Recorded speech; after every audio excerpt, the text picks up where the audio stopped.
as just a normal citizen who spent most of his life as a mechanical employee of people, sometimes the richest people in California, Oregon, and Washington, the problem that I see with the current United States economy all relates to separation of assets and paper. The economy needed to expand. The government, both Democrat first and then Republican, chose entities that did it, that split off assets, real estate, and paper, creating a new form of money, something that's a power given to the Congress. And it's the failure of that linking of paper assets, and we could name 5 or 6 of them, and real assets, that is the core of the problem. And it'll be the core of the problem with you in Washington, not only Washington State, not only Washington, example, Washington Mutual, example, 2 or 3 other banks that are just about to be taken over, all based on this same thing. Would you gentlemen care to address that, which will be... I guess I've got the mic. I'll go first. Really, your question goes more, frankly, to the federal issue, the federal government. And so I guess I need to answer that first, even though, remember, we're running for the state, not the federal. But there was a lack of regulation was the problem. That's really what it came down to. And there was terrific greed on the behalf of some of these big companies. And especially, and we ran into it a lot with our real estate closings, where it was so easy for anybody to qualify for a loan, whether they deserved it or not. That was the very bottom of what started it, and it just built up and built up and built up, and that's what caused the crash and the problem that we have worldwide today now. To the state, if I can take it to the state level, again, you heard me say I'm very conservative. I'm absolutely against unfunded mandates. I think that I won't pass a bill, until I know there's money there to fund it, and that there is at least some actuarial status or backup for what the future is going to bring to make sure that the funding is there. I think that Terry hit most of it right on the head, but I believe that the government in the beginning put too many regulations on the bank. It wasn't a lack of regulations. It was the regulations and the mandates that said that they had to give loans to the people. That put money out into the system, and they took on bad debt at that point in time. The government did, or the banks did, and now the government's buying that bad debt back. They're printing paper with nothing to back it up, driving the dollar right in the dirt.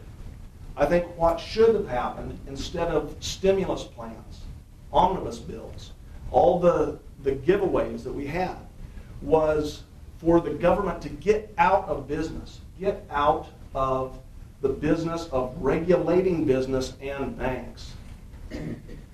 Now, with the stimulus bills, they say they're going to create jobs. Jobs are a good thing. Money goes out, you have a job for a day. That money just paid for somebody to go out and work for a week, work for a year, but jobs disappear. If you put that money into business so people will get hired and they have a career, that lasts forever. A job is short term. So I think that our federal government has it wrong. I believe that we became a slave to the federal government when our governor took money from the omnibus bill to fund projects here in the state. We just became a slave, and I don't know how to turn that around. But I hope to have a chance to try to figure that out and get us back to where we're responsible for what we do, and we're not going to take money from the feds if we don't have to. And again, yeah, Terry and Kevin did a good job. But I will tell you, one of the things we did at this county, which goes, to me, a long way, I can't remember if Commissioner Ray was still on the board when we did this, but I know it's happened in the last 7 years because I was there. We instituted a grant questionnaire where our employees, our department heads, cannot apply for a grant unless they go through the process with us to see what that actually is going to cost the county, because nothing's free. And they have to understand that when the grant money goes away, the program goes away. The problem with government, they start a program, and whether it works or doesn't work, They just continue to grow that program, and they need to evaluate them and stop them. So, you know, in your county, you're in good hands because that can't happen. You know, and if the program turns out to be a good program and the money goes away, then that department has to find the money within their budget and cut something else. Because we're not in the program to grow government. And that's what the government did with this when they let us pass the 3/10 law and justice bill here, or tax in Walla Walla County that the voters voted in. They put in some language which is called non-supplanting. So you could never use that money to keep what you had. You had to grow the government, and that's the wrong message to send. Four candidates here. Let me just add one piece to that, because they talked about the bad loans where some folks who frankly shouldn't have got home loans got them. Also talking about regulations to try and get people into homes that shouldn't have qualified. There's another part of it, and it's the math that came from a new formula that said, let's try all these derivatives and these credit swaps and all these things that turned out to, or they thought they were a great thing until they didn't work. And so we're paying a tremendous hangover. That's going to take years to sort out the mess of the toxic assets versus the stuff that's legitimate. And we do have a depth of our nation that we're going to be able to prevail over that. But that hangover now is going down to the state level and also to the local level. The state, though, did not do itself any favors by growing its government at, and I'm not going to get the number exactly right, I think it's 6 or 8% a year for the past 3 years. We've had a fairly robust economy, but it's not been sustainable at 6%.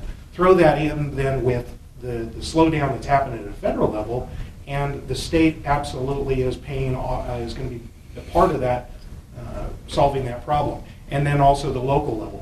And I think Greg hit on it too. Local governments are as close to the people as they get. And your local government that runs as efficiently as possible. I've been with Pasco now for 5 years, and we not only do balance our budget every year, we also make sure that we're able to sustain the level of service that we're able to provide. And we've also been able to do that by actually lowering our tax rates every year because of there's a certain economy of scale. But we haven't been doing it because of credit default swaps. So I think you're going to find that the federal level, there's a twilight zone factor there. And there is, frankly, a crap sandwich. We're all going to have to take a little bite of that. But I know that at a state level, if we all think of ourselves as Washingtonians, we're going to resolve our little piece of it here in our state.